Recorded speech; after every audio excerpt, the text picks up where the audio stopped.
Welcome everyone to Juno's with Just Commentary. So guys, we're gonna react to a video which is entitled "What if we dumped our trash into volcanoes?" Believe it or not, that thought actually came to mind. I'm thinking to myself, a volcano is like a natural oven, a natural furnace. It will just consume anything that's thrown into it. But I was thinking to myself, while it is that it will consume any trash that's sent into it, what happens to the fume? I feel like this is a good idea, but this is a bad idea, because when that trash or the garbage is basically burnt, it lets out fumes and then it goes up into the environment, and the ozone layer is affected by all of that with the carbon in the air and so on and so forth. So it'll be interesting to hear what is the take on what if we dump our trash into volcanoes. So let's go ahead and check out this video. Of course, thank you so very much for requesting it. Don't forget to subscribe to Juno's with Just Commentary. Give this video a thumbs up and of course share it with your friends. Thank you so very much. Let's go ahead. Let's see. What if? Ooh! A volcano is one of the most unforgiving natural phenomenons on Earth. If you were to fall into its magma-filled center, your body would quickly bubble up and disappear without a trace. Wow. So, if they're so good at getting rid of things, why aren't we using them to get rid of our garbage? I was Has wondering. Has anyone tried it before? Let's see. How would we transport all our trash to them? That's the main question. And what dangers would be involved? Oh, the ozone layer. This is what if. And What here's if? what would happen if we dumped our trash into volcanoes. Americans alone generate about That's a lot of 254 trash. million tons of trash per year. And although dumping it into volcanoes might sound like the perfect way to get rid of it, it wouldn't be that easy. Oh. Volcanoes might look like nature's garbage incinerators, but in reality, they're much more dangerous and unstable. Not to mention, a lot harder to get to. That's a deep one. Would overcoming these obstacles be worth it? Or would dumping our trash in volcanoes just cause even more harm to our planet? I think it will, if that. The first obstacle in our quest for volcanic garbage disposal would be finding an active volcano that can get the job done. There are only about 1,500 potentially active volcanoes worldwide. Only 1,500. And most of them aren't located anywhere near humans, for obvious reasons. Yeah. That means getting all our trash to an active volcano could turn out to be pretty expensive. And once we get there, we might find out it's not even the right kind of active volcano. Oh.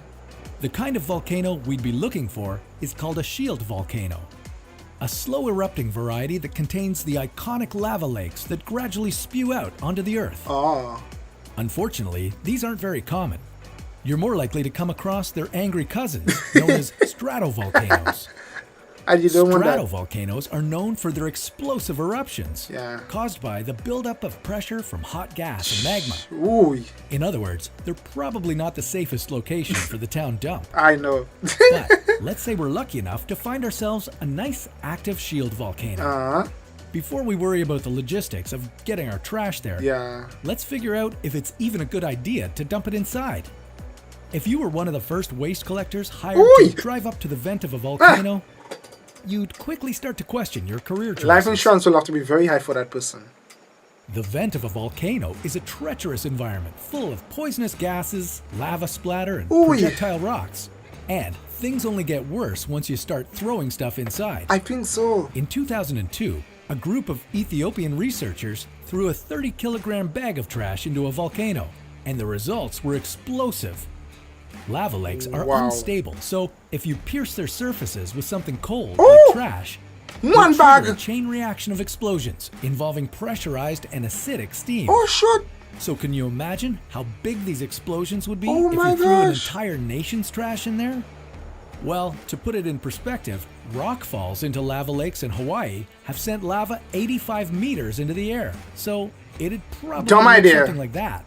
Dumb idea. Even if you could safely get your trash into the volcano, just for a good you'd still have to worry about all the air pollution created by burning our waste without filters. That's what I was thinking. Plus, not all materials will completely break down in lava, which means that the polluting remnants could erupt out and contaminate the surrounding landscape. Bad idea. Not ideal if you were hoping to burn nuclear waste, for example. Bad idea. Add these environmental impacts on top of the fact that shipping all our trash to these volcanoes would significantly increase the carbon footprint of the waste disposal. And the whole thing looks like a terrible idea. Terrible idea. If we're going to burn our trash, why not at least do it someplace where we can use the heat released through incineration to create new sources of energy? Or instead, maybe we could just shoot our garbage out into space. Not a good idea Surely either. There can't be any harmful effects there, right? No, not a good idea. That's a topic for another What If. And I look forward to that. Not a good idea at all to ship garbage out to space. Nah, I think human beings need to find a better way to deal with. I'm saying human being like I'm not one, but we human beings need to find a better way to deal with trash, and we need to get rid of all the plastic stuff. We should really, the best idea is to make things biodegradable or use biodegradable material so that we could put it back to Mother Earth. It's so easy when you have biodegradable material and you just, feed it back to the forest. You just have that compost material and just give that back to the forest. And it's amazing how the trees transform the land when we decide to practice composting or biodegradable or consumption or usage of biodegradable material. So that idea came to mind, and it's a dumb idea. We cannot put rubbish into volcanoes. This will cause the earth to just get messed up. Speaking of earth, I've got a video reaction I need to do right now. I hope it gets through because it's a very popular one, and usually once the song is popular they get blocked on YouTube. But we're gonna check it out, of course. Thank you so very much, guys, for requesting this one. This one is what if we dumped trash into volcanoes. Thank you. Subscribe, of course, as I said, and give this video a thumbs up. Thank you so very much. Bye, guys.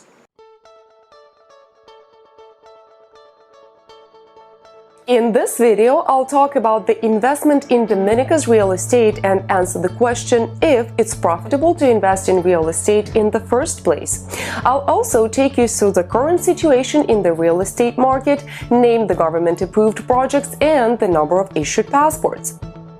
The Dominican Citizenship by Investment program was launched in 1993. However, it gained its popularity only in 2015 after the EU countries have signed a visa-free agreement with Dominica.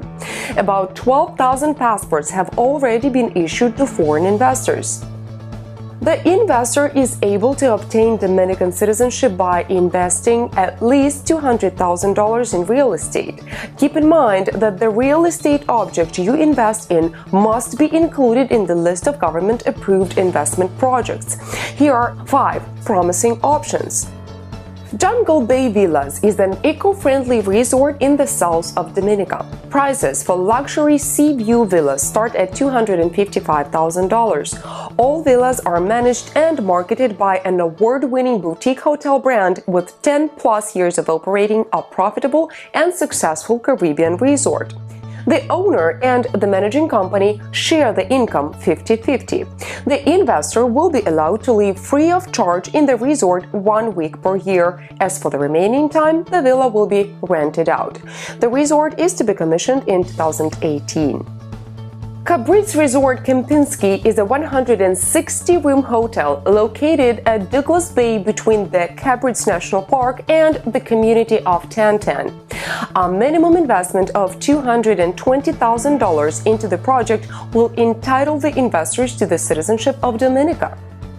Secret Bay Residence is an award-winning boutique resort with just 8 sustainable luxury villas and bungalows immersed in nature. The residences are available for whole and partial ownership in exchange for citizenship. The Silver Beach development is a 200-room luxury, eco-friendly 5-star hotel. Investors have 2 options: to buy a percentage of the property contributing at least $220,000 or to purchase a Calypso suite, starting price $300,000, or a swim-up suite, starting price $320,000. The suite owner will be able to personally use it 2 weeks per year. Tranquility Beach, Dominica is a prestigious, environmentally sensitive residential resort of first-class accommodation quality. The resort will join Curio A Collection by Hilton, a global set of remarkable hotels handpicked for their distinctive character and personality. One can purchase a percentage of the property, contributing at least $220,000 for a 2- or 3-bedroom villa, a 1- or 2-bedroom condo suite for at least $200,000. As for the investment options, 8 out of 10 applicants choose contribution to the government fund. By investing in Dominica's real estate, one is eligible to obtain a Caribbean passport that opens the doors to the following advantages. 1. Visa-free travel around the world. 2. Asset protection. The passport holders can open accounts in reliable European banks. 3. Tax advantages. Dominica has no world income, capital gains, or inheritance tax. 4. This is an opportunity to obtain long-term visas to the US and Canada. 5. Strict confidentiality. No details about second passport deals are disseminated to third parties, and there is no requirement to reside in the country.